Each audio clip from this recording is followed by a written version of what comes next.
Okay. Hi, my name is Bronson, and I'll be doing the tests for the hip and the spine. These are the special tests to test for injuries of the hip and spine. So first, we're going to start with tests for the labrum of the hip. We're going to start with the flexion, adduction, axial compression test. So I'm going to have the patient lie down on her back.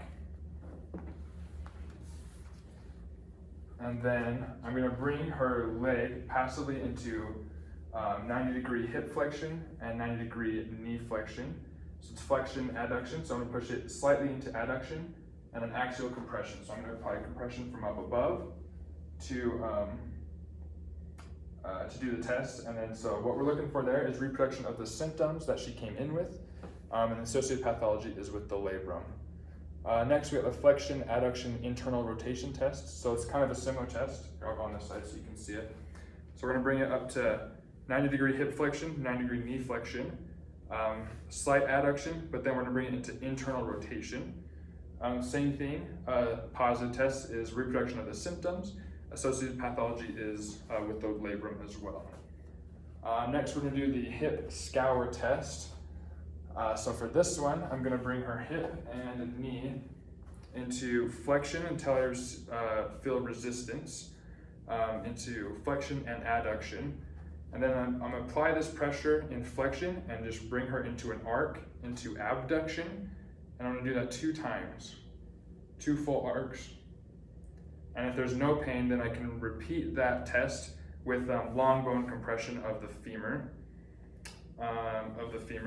So I'll be applying pressure here and then doing the same test. Positive test is reproduction of the symptoms, and then the associated pathology is with the labrum. Next, we have the Trendelenburg test. So I'm going to have the patient stand up and face away from me. So she'll face that wall. And what I'm going to have her do is just stand up on one leg, stand on one leg. Okay, perfect, and then do the other side. A positive test for this is if you notice her hip drop on the non-weight bearing side. If the hip drops at all, that's a positive test. And then the associated pathology is weak gluteus medius. Next, we have the femoral nerve traction test. So I'm going to have the patient lay on her side.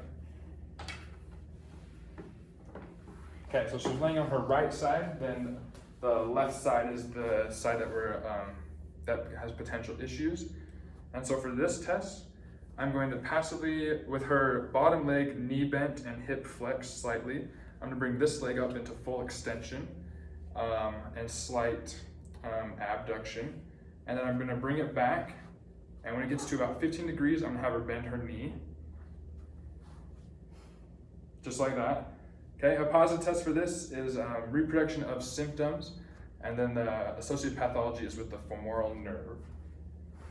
The next test we have is the straight leg raise test. So with the patient lying on her back. Perfect. I'm going to slightly internally rotate and adduct her leg, and then just passively bring it up into her hip into extension or flexion, and then ask the patient if she feels the reproduction of symptoms. A positive test is reproduction of symptoms, and associated pathology is with the nerves, neuropathology. Next, we got the slump test. So the patient's going to sit down on her bum with her feet hanging over the edge here. And I'm going to have her flex her neck and spine forward. So I'll have her get into like a slumpy position. So bring your chin down to your chest. Oh, will you come to the edge here, please? Mm-hmm. Okay, perfect. So chin down to the chest and just kind of slump forward. And then what I'm going to do is I'm going to apply overpressure here and have her actively extend her knee. So straighten your leg as much as possible. Perfect. And if she feels pain, then I can repeat the test without the overpressure. So do it again. And then positive test here is reproduction of symptoms. Associated pathology is with the nerves, so neuropathology once again. Next we have the Brodzinski-Koenig test. So I'm going to have the patient lay on her back.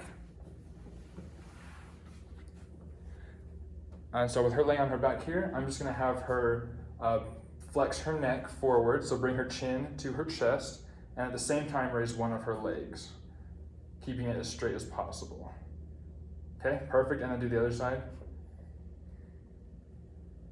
Perfect. Positive test there is reproduction of the symptoms. Associated pathology is the nerves, so neuropathology again. Now we have the Valsalva test. So we're gonna have you sit back up. This one's all on her again. So what I'm gonna have her do is I'm gonna have her hold her breath for 15 seconds. And during that time, we want to increase the pressure in her thoracic cavity. So we're gonna have her flex her muscles as if she's going to the bathroom, going number 2. So we're gonna have her hold her breath, and then increase that pressure by pretending like you got a bowel movement coming. And increase that pressure. Good job. Positive test here is reproduction of symptoms. Associated pathology is neuropathology. Oh yeah, you can stop holding your breath.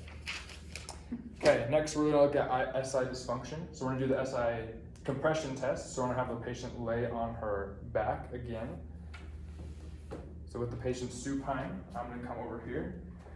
For the compression test, I'm gonna find her ASIS on either side, which is right here, the anterior superior iliac spine.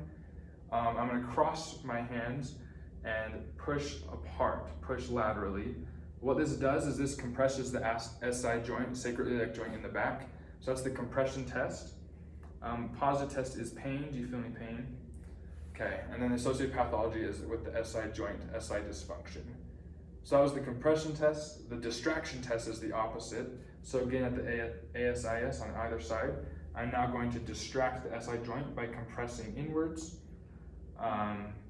compressing medially, and then what that does is distracts the SI joint, and again, the associated pathology is with the SI dysfunction, and positive test is pain. Did you feel pain or anything? Okay, perfect. Now we're gonna go through the SI dysfunction screen.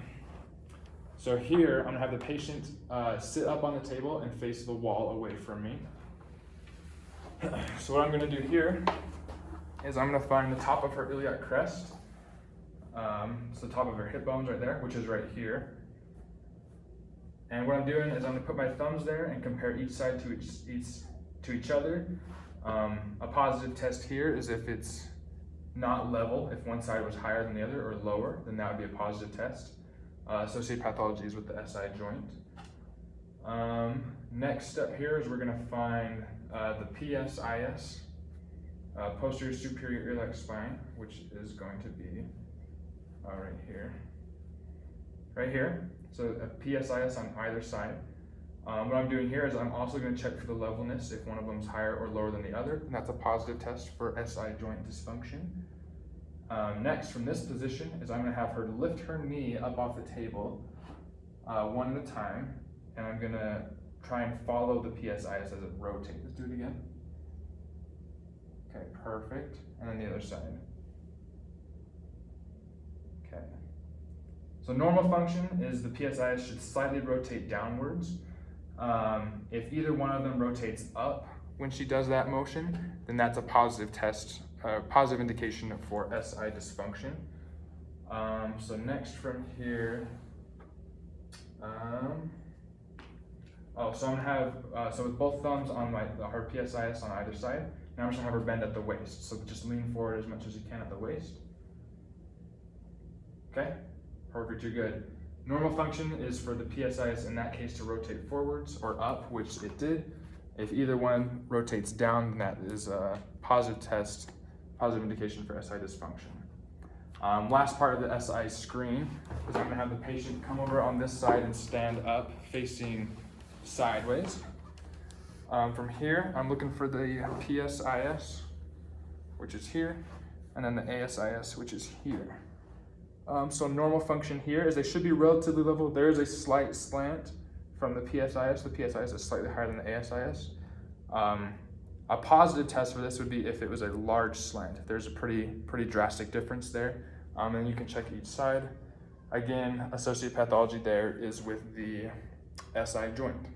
So that was the SI screen. Next, we've got the Stork test.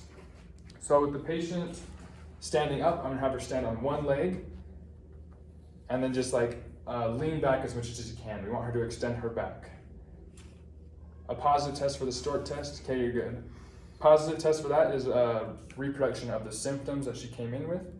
And then that's indicative that associated pathology is spondylolysis. Next, we have the Hoover test. So with the patient laying on her back with her ankles on the table, we'll have her lay down here. I'm gonna take each one of my hands and place it under each calcaneus. And then one at a time, I'm just gonna have her lift one leg. So lift one. Okay, perfect. And lift the other. Okay, perfect. Positive test here is as she lifts one leg, if I don't feel an increase of pressure in the other leg, in the other heel, that's a positive test. And then the associated pathology with this one is malingering. And then from there, I'm gonna check her ribs for fractures. So I'll have her sit up. Sit up and face away me. I'm gonna come behind the patient. So this is the lateral rib compression test. So with my hands, with my fingers spread far apart, so I can disperse the pressure that I'm applying, I'm going to be compressing the lateral aspects of her ribs, just like along the ribs. Like if I suspect a fracture, I'm gonna start away from the suspected fracture site. So if she has a fracture higher up, I'm gonna start lower down and just compress the ribs. A positive test for this would be pain at the fracture site, and then associated pathology is a fracture. Next, we got the anterior-posterior rib compression test. So same thing, but if we suspect a lateral rib fracture, then we're going to compress the anterior and posterior aspects of her ribs. So I'm going to start away from the suspected fracture site and do the same thing, just compress the ribs. Associated pathology is fracture, and a positive test is pain at the fracture site. Okay, next we got the brachial plexus compression test. So I'm gonna come behind the patient while she's sitting on the table, and I'm just gonna take my fingers right here and just apply pressure to the brachial plexus. Associated pathology with this is a brachial plexus traction injury, and the positive test would be pain. And then next we've got the Adson's test. So in the same position, for the associated pathology, the last one was reproduction of symptoms, not pain. So for the Adson's test, I'm going to have her arm here, and I'm going to find her radial pulse right there. Hold her arm up there. Then I'm going to have her turn her head towards me, and then I'm going to internally rotate and then extend her shoulder this direction behind her, and then have her take a deep breath and hold it. And then what I'm looking for here is I'm feeling her pulse. If I feel it diminish or go away, or if she feels any numbness, that's a positive test. And then the associated pathology with that is compression of the brachial plexus. So that's all the special tests for the spine and the hip. Thank you.